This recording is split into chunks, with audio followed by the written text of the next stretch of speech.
இன்றைய முக்கிய நிகழ்வுகள். புதுச்சேரியில் ரேஷன் கடைகள் திறக்கப்பட்டு விலையில்லா அரிசி, மானிய விலையில் பருப்பு வகைகள், சர்க்கரை, சமையல் எண்ணெய் மீண்டும் வழங்கப்படும். சட்டப்பேரவையில் 12,700 கோடி ரூபாய்க்கான நிதிநிலை அறிக்கையை தாக்கல் செய்த முதலமைச்சர் ரங்கசாமி அறிவிப்பு. முதலமைச்சர் ரங்கசாமி தாக்கல் செய்துள்ள பட்ஜெட் எதிர்பார்ப்புகள் ஏதும் இல்லாத மக்களை ஏமாற்றும் பட்ஜெட். சட்டமன்ற எதிர்க்கட்சித் தலைவர் சிவா குற்றச்சாட்டு. புதுச்சேரி மக்களிடையே பாஜகவுக்கு அவப்பெயர் ஏற்படுத்தும் வகையில் முதலமைச்சர் ரங்கசாமி செயல்படுகிறார். பாஜக அதிருப்தி சட்டமன்ற உறுப்பினர்கள் பரபரப்பு குற்றச்சாட்டு. 3ஆம் தேதி சனிக்கிழமை என்று நடைபெறவுள்ள ஆடிப்பெருக்கு திருவிழா. புதுச்சேரியில் உள்ள பள்ளிகளுக்கு விடுமுறை அறிவித்து கல்வித்துறை உத்தரவு. இனி விரிவான செய்திகள். புதுச்சேரி மாநிலத்தில் ரேஷன் கடைகள் திறக்கப்பட்டு விலையில்லா அரிசி, மானிய விலையில் பருப்பு வகைகள், சர்க்கரை மற்றும் சமையல் எண்ணெய் உள்ளிட்டவை வழங்கப்படும் என புதுச்சேரி சட்டப்பேரவையில் 12,700 கோடி ரூபாய்க்கான நிதிநிலை அறிக்கையை தாக்கல் செய்து உரை நிகழ்த்திய முதலமைச்சர் ரங்கசாமி அறிவித்துள்ளார். புதுச்சேரி சட்டப்பேரவையில் 2024-2025 நிதியாண்டிற்கான பட்ஜெட் தாக்கல் செய்யப்பட்டது.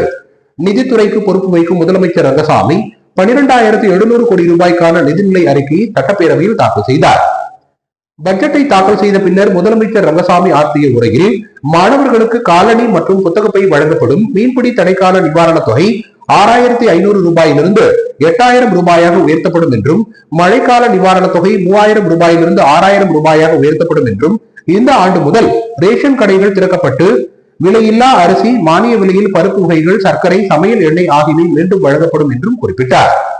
ரேஷன் அட்டையில் பெயர் சேர்த்தல், நீக்கல், புதிய அட்டைக்கு இ-சேவை மையம் மூலம் விண்ணப்பிக்க ஏற்பாடு செய்யப்படும் என குறிப்பிட்ட அவர், 11ஆம் வகுப்பு மாணவர்களுக்கு நீட் தேர்வுக்கு தயாராக உதவுவதற்கு பயிற்சி மையம் அமைக்கப்படும் என்றும், பொதுத் தேர்வுகளில் முதல் 3 இடங்களை பெறும் அரசு பள்ளி மாணவர்களுக்கு ஊக்கத்தொகை வழங்கப்படும் எனவும், அதாவது 3 இடங்களை பிடிக்கும் மாணவர்களுக்கு முறையே 20,000, 15,000 மற்றும் 10,000 ரூபாய் ரொக்கத்தொகை ஊக்கத்தொகையாக வழங்கப்படும் என கூறினார். அதே போன்று பாடங்கள் வாரியாக 100க்கு 100 என முழு மதிப்பெண்கள் பெறும் மாணவர்களுக்கு 5,000 ரூபாய் ஊக்கத்தொகை வழங்கப்படும் என்றும் அறிவித்தார். அரசு பள்ளிகளில் 6ஆம் வகுப்பு முதல் 12ஆம் வகுப்பு வரை பயின்ற மாணவ மாணவியர் கல்லூரி படிப்பை தொடர மாதந்தோறும் 1,000 ரூபாய் 3 ஆண்டுகளுக்கு உதவித்தொகையாக வழங்கப்படும் என குறிப்பிட்ட முதலமைச்சர் ரங்கசாமி, ஆதி திராவிடர் மற்றும் பழங்குடி இனத்தை சேர்ந்த கல்லூரி மாணவியர் மற்றும் பணிபுரியும் மகளிருக்கு இருசக்கர வாகனம் வாங்க 500 பேருக்கு தலா 1 லட்சம் ரூபாய் வரை நிதியுதவி வழங்கப்படும் உட்பட பல்வேறு அறிவிப்புகளை முதலமைச்சர் ரங்கசாமி சட்டப்பேரவையில் வெளியிட்டார். இந்த நிதியாண்டின் வரவு செலவு திட்ட மதிப்பீடான ரூபாய் 12,700 கோடியில் ரூபாய் 10,969.80 கோடி வருவாய் செலவினத்தாகவும் மற்றும் ரூபாய் 1,730.20 கோடி மூலதன செலவினத்தாகவும் ஒதுக்கீடு செய்யப்பட்டுள்ளது. எனது அரசு கடந்த நிதியாண்டில் சிறப்பு நிதியாண்டுகளுக்காக நிதி ஒதுக்கீடு செய்ததைப் போலவே 2024-25ஆம் நிதியாண்டிற்கு அனைத்து துறைகளுக்குமான சிறப்பு நிதியமாக ரூபாய் 2,442.18 கோடி நிதி ஒதுக்கீடு செய்துள்ளது. இதில் மகளிருக்கான சிறப்பு நிதியத்திற்காக ரூபாய் 1,403.46 கோடியும், இளையோர் சிறப்பு நிதியத்திற்காக ரூபாய் 516.81 கோடியும் மற்றும் பசுமை சிறப்பு நிதியத்திற்காக ரூபாய் 521.83 கோடியும் ஒதுக்கீடு செய்யப்பட்டுள்ளது. அரசின் நிதி ஆதாரங்களின் பெரும்பகுதியை சம்பளம், ஓய்வூதியம், கடன் மற்றும் வட்டி செலுத்துதல் உள்ளிட்ட முக்கிய செலவுகளுக்காக செலவிடப்படுகிறது என்பதை மாண்புமிகு உறுப்பினர்கள் நன்கு அறிவர். முதலமைச்சர் ரங்கசாமி தாக்கல் செய்துள்ள பட்ஜெட் எதிர்பார்ப்பு ஏதும் இல்லாத மக்களை ஏமாற்றும் பட்ஜெட் என சட்டமன்ற எதிர்க்கட்சித் தலைவர் சிவா குற்றம் சாட்டியுள்ளார். புதுச்சேரி சட்டப்பேரவை பட்ஜெட் கூட்டத்தொடரில் வெள்ளிக்கிழமை அன்று நிதித்துறை பொறுப்பு வைக்கும் முதலமைச்சர் ரங்கசாமி 2024-2025 நிதி ஆண்டிற்கான 12,700 கோடி ரூபாய்க்கான பட்ஜெட்டை பேரவையில் தாக்கல் செய்தார். பட்ஜெட் கூட்டத்திற்கு பின்னர் செய்தியாளர்களை சந்தித்த சட்டமன்ற எதிர்க்கட்சித் தலைவர் சிவா, புதுச்சேரிக்கு ஒன்றிய அரசின் சிறப்பு நிதி ஏதும் கிடைக்கவில்லை, நீண்ட கால திட்டங்கள் ஏதும் இந்த பட்ஜெட்டில் இல்லை, குறிப்பாக தொழில் வளர்ச்சிக்கு எந்த ஒரு அறிவிப்பும் குறிப்பிடப்படவில்லை, அதோடு மின்துறை தனியார் மையம் அறிவிப்பு வெளியிடப்பட்டுள்ள நிலையில் மக்களை கேட்காமல் smart meter, electric meter, prepaid meter என யாரையும் கேட்காமல் அரசின் ஒப்புதல் இல்லாமல் 450 கோடி ரூபாய் செலவு செய்யப்பட்டுள்ளது. யாரிடம் கேட்டு இதனை செய்தார்கள் என்று தெரியவில்லை என்றும், அது மட்டுமல்லாமல் இந்த பட்ஜெட்டில் 500 கோடி ரூபாயில் மின்துறை நவீனப்படுத்தப்படும் என்று தெரிவித்திருக்கிறார்கள். எந்த அடிப்படையில் நவீனப்படுத்தப்படும் என்ற திட்டமிடலும் இல்லை. துறைமுகத்தை தூர்வாரி இருந்தால் சரக்கு கப்பல்களை கையாண்டு வருவாய் ஈட்டியிருக்கலாம். ஆனால் அதற்கான திட்டமிடல் எதுவும் இல்லை என குற்றம் சாட்டினார். கடந்த பட்ஜெட்டில் அறிவிக்கப்பட்ட திட்டங்கள் தான் தற்போதும் தெரிவிக்கப்பட்டுள்ளதாகவும், எது கேட்டாலும் செய்கிறோம் பார்க்கலாம் என்பது போன்ற பதில்கள் தான் வருகிறது. ஆதி திராவிட மக்களுக்கு நீண்ட காலமாக மனைப்பட்டா வழங்கப்படவில்லை. அந்த மக்களுக்கான தொலைநோக்கு திட்டங்கள் இல்லாமல் உதவித்தொகை உயர்வு என்பது போல பாக்கெட் மணிக்காக சில அறிவிப்புகளை கொடுத்திருக்கிறார்கள். பிற்படுத்தப்பட்ட மக்களின் வளர்ச்சிக்கு எந்த நிதியும் ஒதுக்கப்படவில்லை என்றும் குற்றம் சாட்டினார். பல ஆண்டுகளாக கடசூர் வரைபடம் தயாரித்துக் கொண்டிருக்கிறோம் என்று கூறுவதை இந்த ஆண்டும் கூறியிருக்கிறார்கள். என்னதான் செய்ய போகிறார்கள் என்று தெளிவாக குறிப்பிடப்படவில்லை. முதலமைச்சர் ரங்கசாமி நிர்பந்தத்தின் பேரில் இந்த பட்ஜெட்டினை தாக்கல் செய்துள்ளார் என்றும், மிகுந்த எதிர்பார்ப்பை ஏற்படுத்தி இருக்க வேண்டிய பட்ஜெட் எதிர்பார்ப்பு எதுவும் இல்லாமல் மக்களை ஏமாற்றும் பட்ஜெட்டாக அமைந்துள்ளது என சட்டமன்ற எதிர்க்கட்சி தலைவர் சிவா குற்றம் சாட்டினார். அதே போல பிற்படுத்தப்பட்ட மக்களை பத்தி ஒரு வார்த்தை கூட இல்ல. புதுச்சேரியில மூடி இருக்கிற கார்பரேஷன்ல பத்தி ஏதாவது உயிர் கொடுக்குறது ஏதாவது சொல்லுவார் பார்த்தா, இன்னைக்கு ஹவுசிங் போர்டு மிக மோசமான நிலையில இருந்து, ஸ்லம் போர்டு மோசமான நிலையில இருந்து, இன்னைக்கு அங்க சம்பளம் கொடுக்க முடியாது. அங்க இருக்க ஆட்களை வந்து டெப்டேஷன்ல வந்து பிடபிள்யூடி அமைச்சிருக்காங்க. ஸ்மார்ட் சிட்டி வேலை முடிஞ்சு போச்சுன்னா அவங்க நிலைமைலாம் என்ன ஆகும் தெரியாது. நீ ஸ்மார்ட் சிட்டி வேலையெல்லாம் பாதியில நிக்குது. அதுக்கெல்லாம் என்ன செய்ய போறாங்க, எப்படி பணத்தை கொண்டு வர போறாங்கிறது இல்லை. நீ பல்வேறு விஷயத்த சொல்லியிருக்காரு. ஆனா மக்கள், புதுச்சேரி மக்கள் எதிர்பார்க்கக்கூடிய இன்னைக்கு மேம்பாலங்கள், இன்னைக்கு மேம்பாலம் நகராட்சி புதுச்சேரியில வந்து இன்னைக்கு சுத்தமா சுற்றுலா மக்கள் வந்து போக முடியல, உள்ளூர் மக்கள் வெளியில போயிட்டு வெளியே வர முடியல. போன பட்ஜெட்ல என்ன சொன்னாலும் மறந்துடாத இந்த பட்ஜெட்லயும் சொல்லியிருக்கோம். ஆனா அடிப்படையா அரிசி, கோதுமை, ரவை, பாமாயில் இதெல்லாம் கொடுக்கணும். நீங்க தமிழ்நாட்டுல 13 பொருட்கள் தராங்க. முதலமைச்சர் போய் பார்த்துட்டு வந்திருக்காரு. அந்த 13 பொருட்கள் கூட நீங்க எதை வேணா வைங்க, நீங்க சோப்பு வைங்க, சீப்பு வைங்க, எதை வேணா கொண்டாங்க. ஆனா அடிப்படை வந்து என்னன்னா, அந்தந்த பகுதிக்கு எப்படி ரேஷன் கடை ஏற்கனவே எல்லா பகுதியிலும் இருந்ததோ அதே போல எல்லா பகுதியிலும் திறக்கலாம். புதுச்சேரி மக்களிடையே பாஜகவுக்கு அவப்பெயர் ஏற்படுத்தும் வகையில் முதலமைச்சர் ரங்கசாமி செயல்படுவதாக பாஜக அதிருப்தி சட்டமன்ற உறுப்பினர்கள் குற்றம் சாட்டியிருப்பது பெரும் பரபரப்பை ஏற்படுத்தியுள்ளது. புதுச்சேரி சட்டப்பேரவையில் நடைபெற்ற பட்ஜெட் கூட்டத்தொடரில் வெள்ளிக்கிழமையன்று முதலமைச்சர் ரங்கசாமி இந்த ஆண்டுக்கான நிதிநிலை அறிக்கையினை தாக்கல் செய்தார். கூட்டத்தின் முடிவில் பாஜக அதிருப்தி சட்டமன்ற உறுப்பினர்கள் கல்யாண சுந்தரம், ஜான்குமார், ரிச்சர்ட் ஜான்குமார், அசோக் மற்றும் பாஜக ஆதரவு சட்டமன்ற உறுப்பினர் அங்காளன் ஆகியோர் கூட்டாக செய்தியாளர்களை சந்தித்தனர். அப்போது பேசிய சட்டமன்ற உறுப்பினர் கல்யாண சுந்தரம், ஒரு மாநிலத்தின் முதலமைச்சர் என்கிற வகையில் கூட மத்தியில் நடைபெற்ற நிதி ஆயோக் கூட்டத்தில் கலந்து கொள்ளாமல் பாஜக மீது புதுச்சேரி மக்கள் மத்தியில் அவப்பெயர் ஏற்படுத்தும் நோக்கத்தோடு முதலமைச்சர் ரங்கசாமி இங்கே நிதிநிலை அறிக்கையில் தாக்கல் செய்திருப்பது உள்ளபடியே வருத்தம் அளிப்பதாக குறிப்பிட்டார். பிரதமர் நரேந்திர மோடி பதவியேற்பு விழாவிற்கு அழைப்பு வந்தபோது கூட நமது முதலமைச்சர் ரங்கசாமி அதில் கலந்து கொள்ளவில்லை என்றும், நிதி ஆயோக் கூட்டத்திலும் கலந்து கொள்ளவில்லை, பாஜக சட்டமன்ற உறுப்பினர்களின் தொகுதிகளை புறக்கணிப்பதன் மூலமும் மத்திய அரசு நிதி வழங்கவில்லை என்ற பொய்யான கூற்றை மக்களிடையே உருவாக்குவதன் மூலமும் புதுச்சேரியில் பாஜக மீது மக்களுக்கு வெறுப்பை உண்டாக்கும் நோக்கத்தில் முதலமைச்சர் ரங்கசாமி செயல்பட்டு வருகிறார் என குற்றம் சாட்டினார். இனியாவது முதலமைச்சர் மத்திய அமைச்சர்களை, பிரதமரை நேரில் சந்தித்து மாநில வளர்ச்சிக்கான முழு நிதியை பெற்று புதுச்சேரியை முன்னேற்ற பாதையில் கொண்டு செல்ல வேண்டும் என சட்டமன்ற உறுப்பினர் கல்யாண சுந்தரம் கூறினார். அந்த 2 மாநிலத்துக்கு நிறைய சிறப்பு சலுகைகள் வந்து நம்முடைய பாரத பிரதமர் நரேந்திர மோடிஜி அவர்கள் வந்து அளிச்சிருக்காங்க. அப்போ புதுச்சேரி மாநிலத்தினுடைய வளர்ச்சிக்காக நம்முடைய மாண்புமிகு முதலமைச்சர் வந்து நம்முடைய 3வது முறையாக நம்முடைய பாரத பிரதமர் நரேந்திர மோடிஜி அவர்களோட பதவியேற்பு இருக்கும். அதே மாதிரி நம்முடைய நிதிநிலை ஆய்வு குழுக்கு நம்முடைய மாநிலத்துடைய முதலமைச்சர் கலந்து கொள்ளல. இதனால புதுச்சேரி மாநிலத்துடைய வளர்ச்சி பின்தங்குது. அதனுடைய சட்டமன்ற உறுப்பினுடைய வளர்ச்சியும் பின்தங்குது. இதனால வந்து ஒவ்வொரு துறை வாரியாக, நான் வந்து அன்னைக்கு டெல்லி இருக்கும்போது ஒவ்வொரு துறை வாரியாக ஒவ்வொரு அமைச்சர் சந்தித்தா கூட, ஒரு அமைச்சர் 50 கோடி கொடுத்தா கூட ஏறக்குறைய எனக்கு அந்த மாநிலத்துக்கு 2000 கோடி அதிக வருவாய் வந்திருக்கும். இதை வந்து மாண்புமிகு முதலமைச்சர் வந்து இதை மாநிலத்துக்கு பெற்றுதல்ல அப்படின்ற என்னுடைய எல்லாருடைய சட்டமன்ற உறுப்பினர்களுக்கு இது மிகப்பெரிய வருத்தம் அளிக்குது. இந்த வருத்தத்துக்காக தெரியப்பட்டோம் அந்த பட்ஜெட்ல. புதுச்சேரி மாநிலத்தில் வாரிசு பணி வழங்குவதில் காலதாமதம் ஏற்படுவதை கண்டித்து புதுச்சேரி சுகாதாரத்துறை, நகராட்சி மற்றும் பஞ்சாயத்து ஊழியர் வாரிசுதாரர்கள் நலச்சங்கத்தினர் சட்டப்பேரவையை முற்றுகையிட பேரணியாக சென்றனர். புதுச்சேரி நகராட்சியில் வாரிசு பணி வழங்குவதில் காலதாமதம் ஆவதை கண்டித்தும், ஒரு முறை தளர்வு அளித்து பணி வழங்க வாரிசுதாரர்கள் குடும்பத்துடன் வெள்ளிக்கிழமையன்று சட்டப்பேரவையை நோக்கி பேரணியாக சென்று முற்றுகையிட்டு போராட்டத்தில் ஈடுபட போவதாக அறிவித்திருந்தனர். அதன்படி கம்பன் கலையரங்கத்திலிருந்து பேரணியை தொடங்கிய அவர்கள் அண்ணா சாலை, நேரு வீதி வழியாக சட்டப்பேரவை முன்பாக செல்ல முயன்றனர். இந்நிலையில் புதுச்சேரி சட்டப்பேரவையில் பட்ஜெட் தாக்கல் செய்து உரை நிகழ்த்திய முதலமைச்சர் ரங்கசாமி அனைத்து துறைகளிலும் வாரிசுதாரர் பணி நியமனத்திற்கு விண்ணப்பித்துள்ள அனைத்து விண்ணப்பதாரர்களுக்கும் சிறப்பாக ஒருமுறை தளர்வு அளித்து வாரிசுதாரர் பணி வழங்க ஆராய்ந்து வருவதாக அறிவித்தார். இது புதுச்சேரி அரசு ஊழியர் சங்கங்களின் சம்மேளனத்தின் நிர்வாகிகளுக்கு தெரிவிக்கப்பட்டது. இதனைத் தொடர்ந்து சுகாதாரத்துறை மற்றும் நகராட்சி ஊழியர்களின் வாரிசுதாரர்கள் நலச்சங்கத்திற்கு கிடைத்த மாபெரும் வெற்றியாக அதனை கருதி தங்களது முற்றுகை போராட்டத்தை கைவிடப் போவதாக நிர்வாகிகள் தெரிவித்தனர்.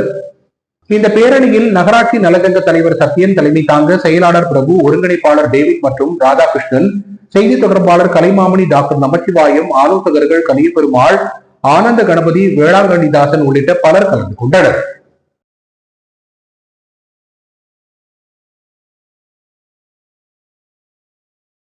வைத்தியகன்னியம்மாள் அறக்கட்டளை சார்பில் நடைபெற்ற முப்பெரும் விழாவில் அமைச்சர் லட்சுமி நாராயணன், காங்கிரஸ் சட்டமன்ற உறுப்பினர் வைத்தியநாதன் ஆகியோர் கலந்து கொண்டு சிறந்த சேவையாளர்களுக்கு பல்வேறு விருதுகளை வழங்கி கௌரவித்தனர்.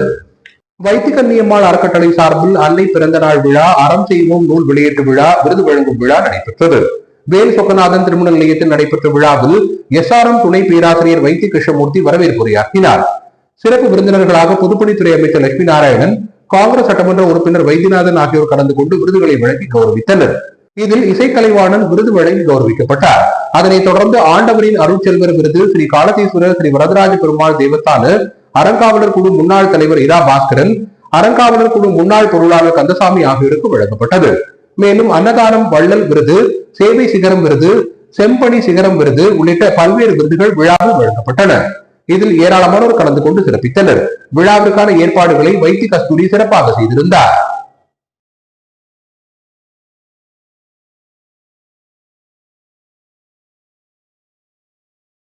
காரைக்காலை அடுத்த திருநள்ளாறில் அமைந்துள்ள ஸ்ரீ சனீஸ்வர பகவான் ஆலயத்தில் ஆடி மாத தேய்பிறை பிரதோஷத்தை ஒட்டி நடைபெற்ற சிறப்பு பூஜைகளில் ஏராளமான பக்தர்கள் கலந்து கொண்டு சுவாமி தரிசனம் செய்தனர்.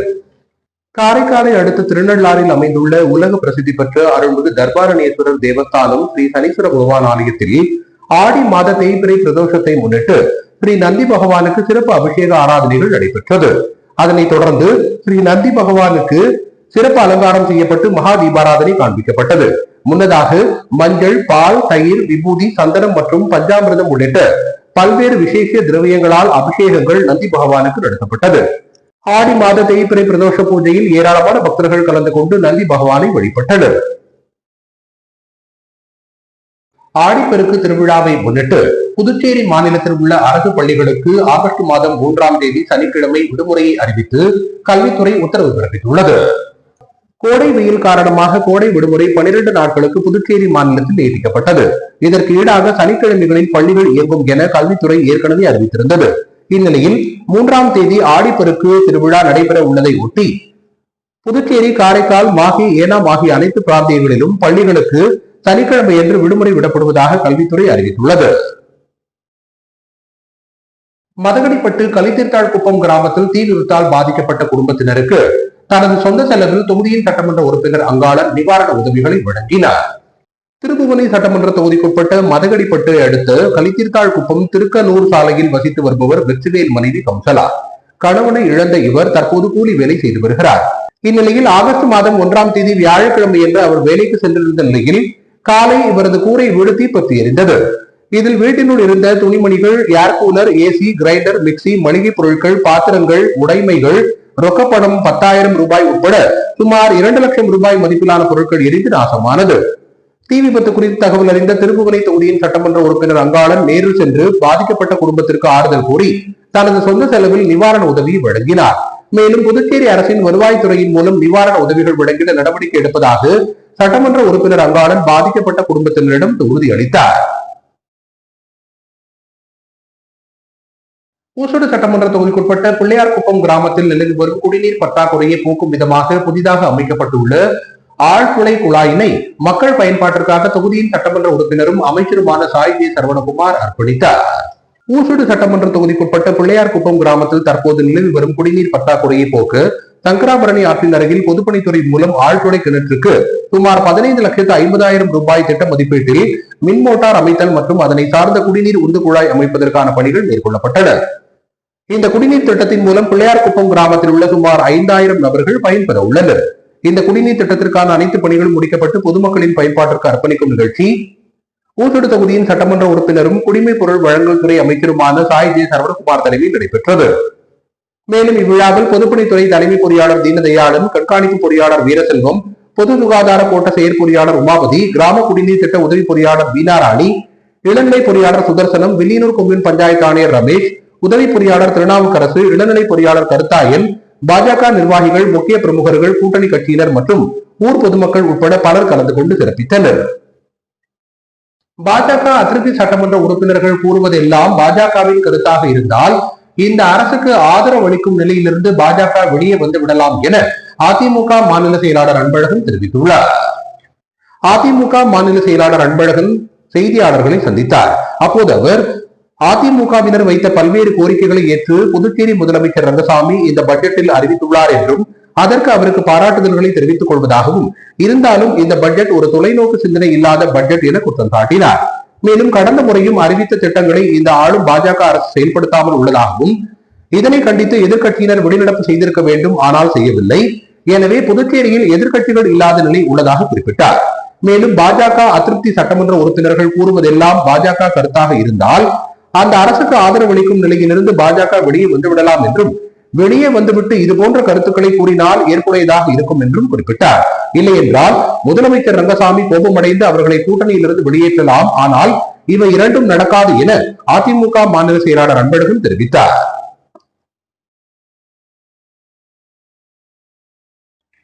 விஜேஷ் கலைச்சிறகம் சார்பில் நடைபெற்ற ஐம்பெரும் விழாவில் ஓவிய போட்டியில் வெற்றி பெற்ற மாணவ மாணவிகளுக்கு பரிசுகள் வழங்கப்பட்டன. அரசு பள்ளி மாணவர்களான விஜேஷ்குமார் ஆகியோர் அனைத்து அரசு பள்ளி மாணவர்களும் தங்களை போன்று கலைகளில் சிறந்து விளக்க வேண்டும் என்ற நோக்கத்தில் தங்கள் தந்தை காவலர் விஜயகுமார் வீரப்பனின் பிறந்தநாள் விழாவில் விஜேஷ் கலை சிறகத்தின் பெயர் பலகை திறப்பு விழாவை நடத்தினர். 1ஆம் வகுப்பு முதல் 8ஆம் வகுப்பு வரை பயிலும் அரசு பள்ளி மாணவர்களுக்கு இலவச ஓவியம் மற்றும் சதுரங்க வகுப்புகள் தொடக்க விழா, ஓவிய உபகரணங்கள் வழங்கும் விழா மற்றும் ஓவிய போட்டியில் வெற்றி பெற்ற மாணவர்களுக்கு பரிசளிப்பு விழா ஆகிய ஐம்பெரும் விழா நடைபெற்றது. வேல்ராம்பட்டில் உள்ள எக்ஸ்க்ளூசிவ் அகாடமியில் இந்த விழா நடத்தப்பட்டது. நிகழ்ச்சியில் காவலர் விஜயகுமார் வீரப்பனின் திருவுருவப் படத்திற்கு மலர் வணக்கம் செலுத்தப்பட்டது. பின்னர் எழுத்தாளர் பிரீத்தி விஜயகுமார் அனைவரையும் வரவேற்று கலை சிறகத்தின் பெயர் பலகையை திறந்து வைத்தார். தொடர்ந்து கலைமாமணி ஓவியர் சரவணகுமார், கலைமாமணி ஓவியர் அன்பழகன், கலைமாமணி சிற்பி மார்கண்டன், வஉசி அரசு பள்ளி நுண்கலை ஆசிரியர் முருகேச பாரதி, எக்ஸ்க்ளூசிவ் அகாடமி நுண்கலை ஆசிரியர் பாத்திமா மேரி, காமராஜர் ஓவியர் கலைக்கூடத்தின் ஓவியர் திலக், வழக்குரைஞர் பகத்சிங், சதுரங்க சக்கரவர்த்தி தனேஷ் ஆகியோர் வாழ்த்துரை வழங்கினர். மேலும் ஓவியர்கள் அனைவரும் இலவச ஓவிய வகுப்பில் சேர்ந்த மாணவர்களுக்கு இலவசமாக ஓவிய உபகரணங்களை வழங்கினர். சிறப்பு அழைப்பாளராக புதுச்சேரி கண்மணி கிரியேஷன் நிறுவனர் கலைமாமணி ராஜா கலந்து கொண்டு சிறப்புரையாற்றி ஓவிய போட்டியில் வெற்றி பெற்ற மாணவர்களுக்கு பரிசுகளை வழங்கினார். நிகழ்ச்சியில் மே மாதம், ஜூன் மாதம் மற்றும் ஜூலை மாதங்களில் சிறந்த மாணவர்களாக தேர்வு செய்யப்பட்ட அகாடமியின் மாணவர்கள் ஈஸ்வர், குமரன், ரித்திக், சாய், தீபிகா ஆகியோருக்கு நற்சான்றிதழ் வழங்கி சிறந்த மாணவர்களுக்கான பேட்ஜ் அறிவிக்கப்பட்டது. நிகழ்ச்சியினை ஷாஜினி தொகுத்து வழங்கினார். நிகழ்ச்சிக்கான ஏற்பாடுகளை கலை சிறகத்தின் பொருளாளர் சக்திவேல், ராமன், உறுப்பினர்கள் குர்ஷித், சுப்ரதோ ஆகியோர் சிறப்பாக செய்திருந்தனர்.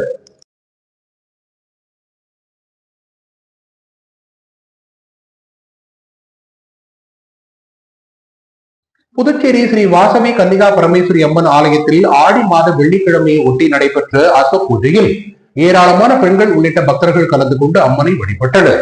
புதுச்சேரி காமாட்சி அம்மன் கோவில் வீதியில் அமைந்துள்ள ஸ்ரீ வாசவி கன்னிகா பரமேஸ்வரி அம்மன் ஆலயத்தில் மகிழா சங்கம் சார்பில் ஆடி வெள்ளியை ஒட்டி அஸ்வ பூஜை மற்றும் அஸ்வத் நாராயண பூஜை நடத்தப்பட்டது. தொடர்ந்து அம்மனுக்கு சிறப்பு தீபாராதனை காண்பிக்கப்பட்டு பக்தர்களுக்கு பிரசாதங்கள் வழங்கப்பட்டன. நிகழ்ச்சிக்கான ஏற்பாடுகளை மகிழா சங்க தலைவி முன்னிலையில் சத்யா ரமேஷ் பாபு, செயலாளர் இந்திராணி சந்திரசேகர், பொருளாளர் பாக்யலட்சுமி ரமேஷ் குப்தா மற்றும் கமிட்டி உறுப்பினர்கள் செய்திருந்தனர். இதில் திரளான பக்தர்கள் கலந்து கொண்டு அம்மனின் அருளை பெற்றுச் சென்றனர். இத்துடன் இன்றைய நிகழ்வுகள் நிறைவடைந்தன. வணக்கம்.